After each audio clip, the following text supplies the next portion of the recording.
Hi friends, Mr. Dittman here to tell you and show you about a project that 5th graders complete with Scratch coding each year.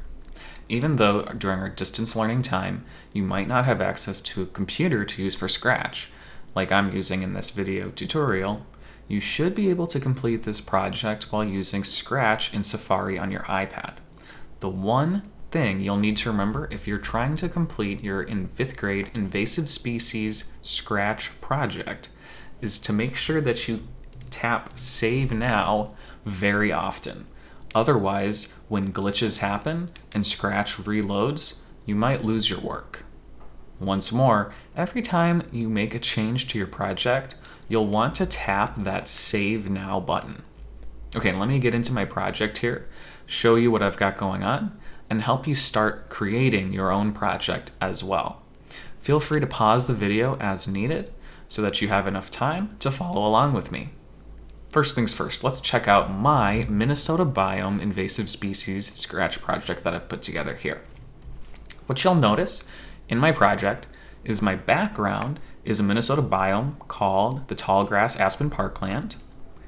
Then you'll also notice I've added many other sprites to my project, such as a bear, 2 plants from that biome, a sandhill crane, and of course one of those plants, the Queen's Anne lace, is my invasive species. And you'll notice when it's clicked, it will continue to spread like an invasive species does, taking over a habitat because it doesn't have any predators that can keep it in check. Okay, that's kind of crazy. Let's get out of here. So again, as we look around my Scratch project, you'll notice a few things. For the background, I have a picture of the Tallgrass Aspen Parkland that I got from copyright-free images. And I'll show you where you can get pictures such as this and the pictures that I used for my sprites in a little bit. Now, if we go back to the rest of my sprites here, such as my oak burr tree, I look at the costume there, the sandhill crane here, my black bear here, my purple loosestrife, which is another invasive species to that habitat, and the Queen's Anne lace, and you'll notice a few things. When you looked at each of these costumes, the pictures for these sprites, what you'll notice is that I've actually used an eraser tool, that's what I have selected over here, to erase the background and any other parts of those pictures that don't match. And for this tree here, I didn't do quite a good enough job, but it's probably good for what I'm showing you today. I've used the eraser to erase that so that they'll sort of match the background that I picked. When you're finding copyright-free pictures to use for your project, in addition to giving credit to where you got those pictures from, you'll notice I'm saving here, when I go to my project page, you'll be able to see where I got the pictures from because I copied and pasted the links into the notes and credits here. I had to erase many parts of them once I brought those pictures into my project so that they would look good here. So the whole point of this project, friends, let me go back inside, is to get animals, plants and invasive species, and pictures of that habitat, and essentially build your own Minnesota habitat. Then, using code, have each of the different parts of your project explain what they are to teach people about those animals and plants and your habitat, to teach anybody who views your project. For example, the oak burr tree that I have over here, we'll use code to have it say I'm an oak burr tree, and then it shares some facts about oak burr trees, such as they have drought tolerance, which helps them survive in the Tallgrass Aspen Parkland biome in Minnesota. Or the sandhill crane, I've got facts about how sandhill cranes are large and how they can fly and protect their young. I've also coded the sandhill crane using this chunk of code to move around the project to a random location. Same is true for the bear. And if you can hear that, I actually coded the sandhill crane to play a sound that I got online as well. That's optional, not required. And then finally, with this code for the Queen's Anne lace, it creates a clone of itself. That's this block here. And that's how it starts taking over every time it is clicked. So if this sounds like something that you're interested in trying out, here's what you can do to find pictures to bring into your project to start using them for your background or for your sprites. My suggestion would be to use copyright-free images from Google Images. And here's how you can find them. So the address for Google Images is images.google.com.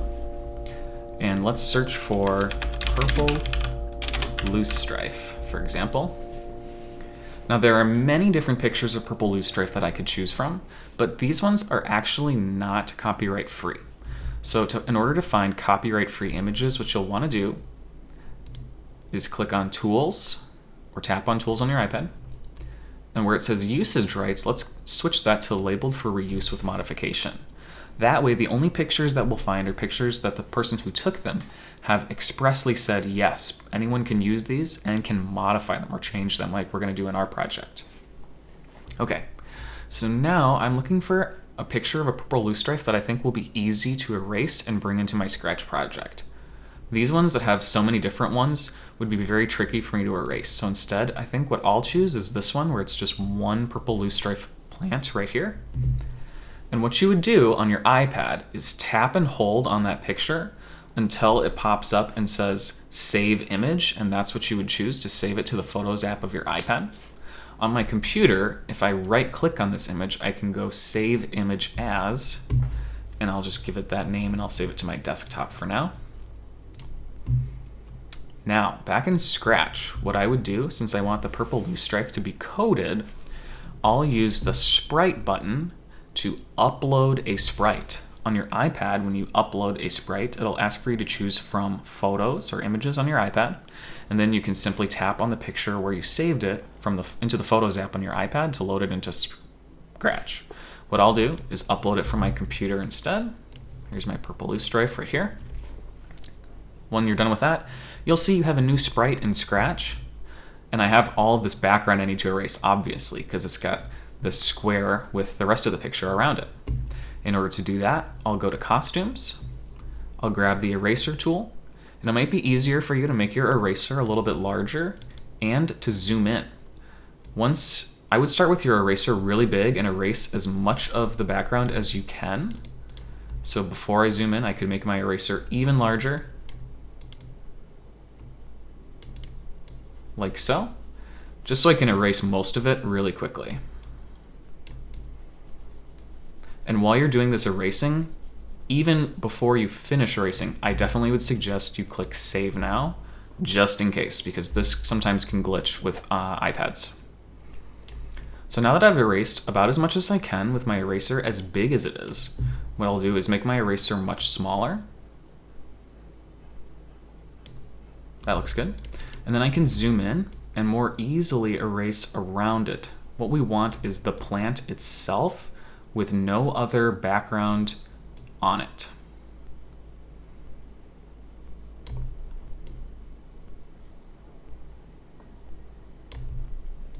Does it have to be perfect? No.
If I look back over at my project over here, now you'll see I've got my purple loosestrife looking pretty good. I could have done a better job erasing around the leaves here at the top. I can still see some of the sky poking through, but for my project here today in this example, I think this will be just fine.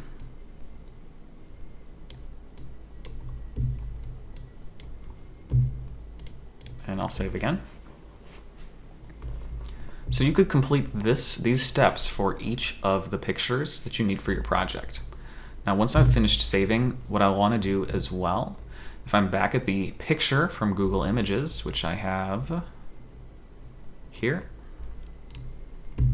what I'll do now is if I tap and hold on it, another pop-up will show up that lets me copy the image address. And I can do the same by right-clicking on the picture here from Google Images, copy image address. Then when I go back to my Scratch project and I go to See Project Page, if I go to Notes and Credits, what I would do is I would say something like purple loosestrife picture, and then I would paste the link to that picture. This way, anybody who looks at my project will know where I got my pictures from. We're giving credit to the people who provided us those pictures, which is what you need to do for this project. All right, so now let's say that you have brought in your background for your habitat as well as the pictures for your sprites. If I go back into my project like I was in before, and we look at the code that I used for each of those project sprites.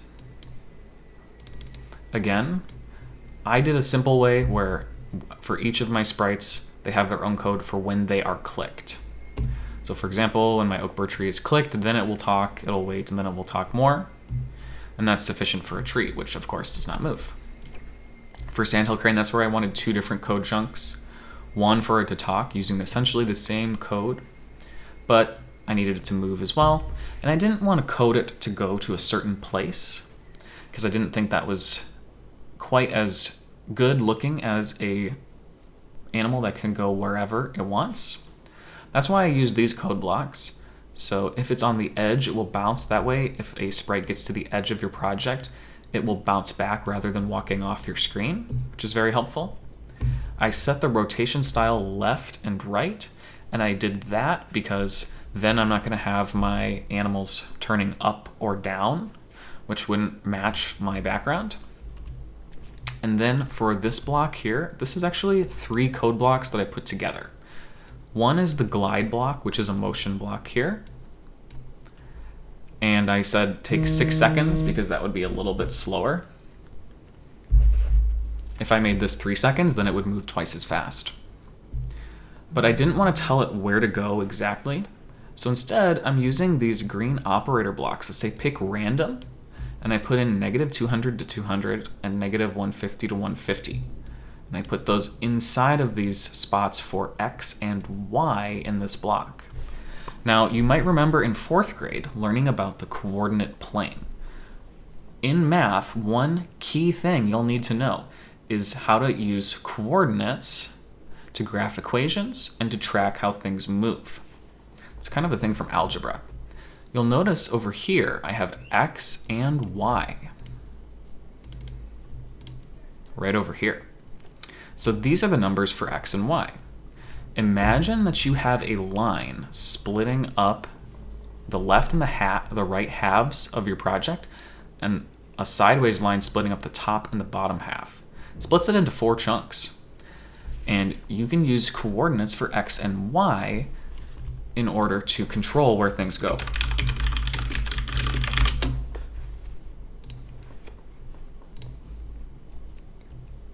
Like this.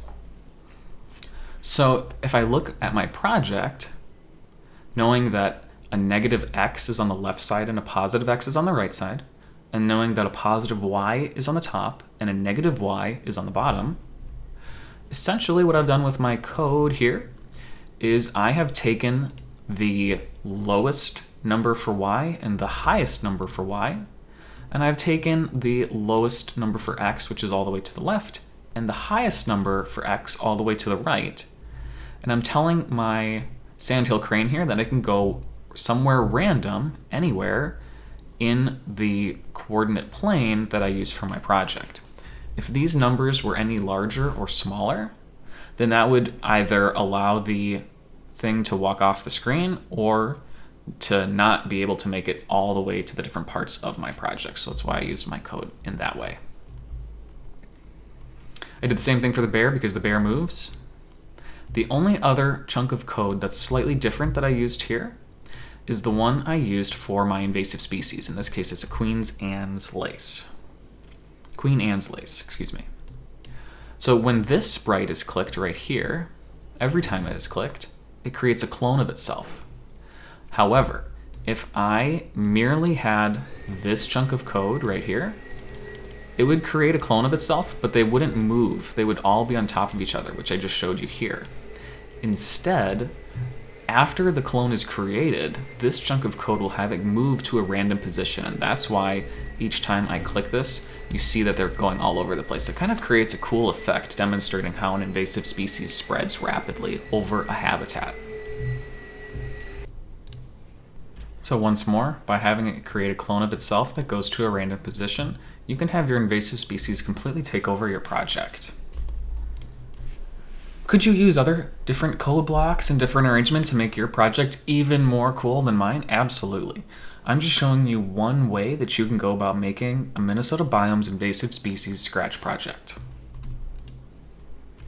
Since I coded my project to only happen when certain parts of it are clicked, one other suggestion that I have for you that I've done here is in the instructions part on the project page for my project here, I wrote some different instructions that explain how it works. You'll see what I wrote is click the different animals and plants to learn more about them. I'm telling the people who view my project how they can actually use it to activate the code to learn more about my biome. If you get stuck or if you need help or suggestions, feel free to reach out to me, Mr. Dittman. You can join my office hours, or you can check out the instructions that I have provided in this video, or you can reach out to me via email, and I'm available that way as well. Thanks so much for checking out this project, and I can't wait to see your finished Minnesota Biomes Invasive Species Scratch project as well.